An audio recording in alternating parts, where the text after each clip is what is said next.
Ölkə ərazisində keçən qeyri-sabit hava şəraiti davam eləməkdədir. Gündəm xəbər nefrində günün ənənəvi olaraq hava haqqında məlumatını diqqətinizə çatdıracağıq. Qeyd eləyək ki, bugün iyunun 8-idir və iyunun 9-una gözlənilən hava haqqında məlumatı Milli Hidrometeorologiya Xidmətinə istinadən diqqətinizə çatdırırıq. Belə ki, sabah iyunun 9-unda hava şəraiti dəyişkən bulut olacaq, ənənəvi olacaq, arabir tutulacağı, yağmursuz keçəcəyi, lakin səhər saatlarında isə bir qədər yağış yağacağı ehtimalı olunur.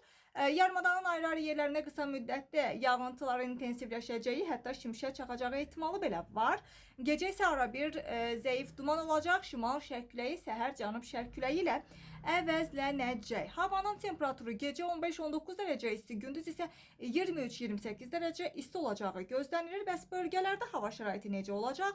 Azərbaycanın rayonlarında da hava şəraiti ənənəvi olaraq yağıntılı davam edəcək. Ayrı-ayrı yerlərdə isə məhz yağıntının intensivləşəcəyi, şimşək çaxacağı, dolu düşəcəyi ehtimalı var və qeyd eləyək ki, bəzi şərq rayonlarından başlayaraq yağıntıların bir qədər də güclənmə ehtimalı mümkündür. Gecə səhər isə bəzi yerlərdə duman olacağı və mülayim şərq küləyinin əsəcəyi gözlənilir. Havanın temperaturuna gəlincə, gecə 16-20 dərəcə isti, gündüz isə 28-33 dərəcə isti olacağı proqnozlaşdırılır.